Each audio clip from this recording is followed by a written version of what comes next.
গর্ভাবস্থায় রোগীদের কোন কোন দাঁতের সমস্যা প্রায় হয়ে থাকে আজকে সেটি নিয়ে আমরা একটু কথা বলবো। সাধারণত গর্ভাবস্থায় আমাদের হরমোনাল কিছু পরিবর্তন হয়। এই হরমোনাল পরিবর্তন হওয়ার কারণে দাঁতের মাঝেও কিন্তু কিছু কিছু প্রবলেম সৃষ্টি হয়, যেটি অন্যান্য সময় থাকে না। তার মধ্যে অন্যতম হচ্ছে মাড়ি দিয়ে রক্ত পড়া, প্রেগনেন্সি জিঞ্জিভাইটিস, এপুলিস এবং দাঁতের ক্যাভিটি। খুব কমনভাবে এই কয়টা জিনিস আমরা এই প্রেগন্যান্সির সময় পেয়ে থাকি, পরবর্তীতে হয়তোবা এটা নিজে নিজে রিজলভ হয়ে যায়। কিন্তু যেই প্রবলেমগুলো বা যেই সমস্যাগুলো আমাদের কাছে তীব্রভাবে আসে, সেটি যদি সাথে সাথে সলভ না করা হয় বা এটার সমাধান না করা হয়, পরবর্তীতে এই ছোট ছোট ব্যাপারগুলোই বিরাট আকার ধারণ করে আমাদের কাছে আসতে পারে। প্রেগনেন্সিতে দেখা যায় অনেক সময় রোগীরা ঠিক মতো করে ব্রাশ করতে পারেন না, মুখে দুর্গন্ধ হয় অথবা ব্রাশ করতে প্রচণ্ড ব্যথা লাগে। এটা সাধারণত প্রথম 3 মাস অর্থাৎ ফার্স্ট ট্রাইমেস্টারে আমরা দেখতে পারি।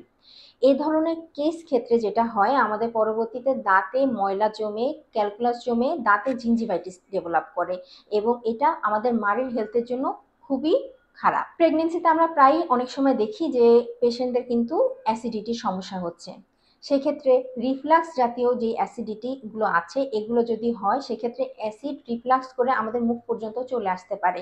তখন দেখা যায় আমাদের মুখে দাঁতের যে এনামেল বা প্রথম যে স্তর, সব থেকে শক্ত যে স্তরটা আছে, সে স্তরটা কিন্তু ক্ষয়প্রাপ্ত হয়। এ ধরনের ক্ষয়প্রাপ্ত থেকে কিন্তু আমাদের সেন্সিটিভিটিটা ডেভেলপ করে, যেটি আমরা তখন বুঝতে পারি না। এনামেল যখন লস হয় বা এনামেল যখন চলে যায় বা ক্ষয়প্রাপ্ত হয়, তখন কিন্তু দাঁতও দুর্বল হয়ে যায়। এই সকল দাঁতে কিন্তু তখন খাবার জমে ক্যাভিটিটা খুব দ্রুত বড় হয়ে যায়। নর্মালি একটা ডেন্টাল ক্যাভিটি ছোট থেকে বড় হতে কখনো কখনো 2 থেকে 3 বছরের সময় নেয়, কিন্তু প্রেগনেন্সির এই 9 মাসে দেখা যায় একটা ছোট ক্যাভিটি থেকে সেই দাঁতটি একটা বিশাল বড় ক্যাভিটি হয়ে যেতে সময় কিন্তু খুবই কম লাগে। এছাড়া আমরা আরেকটি সমস্যা দেখতে পাই, সেটা হচ্ছে অ্যাপথাস আলসার।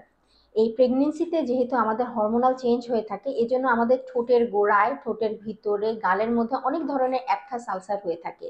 এই আলসারগুলো সাধারণত নিজে নিজেই ঠিক হয়ে যায় 7 থেকে 10 দিনের মধ্যে। তবে যদি নিজে নিজে ঠিক না হয় বা এটা যদি ট্রমার কারণে আরো বেড়ে যায়, অবশ্যই নিকটস্থ কোনো ডেন্টাল সার্জনকে এটা দেখিয়ে নিতে হবে, যাতে এটি খারাপ দিকে না যায়।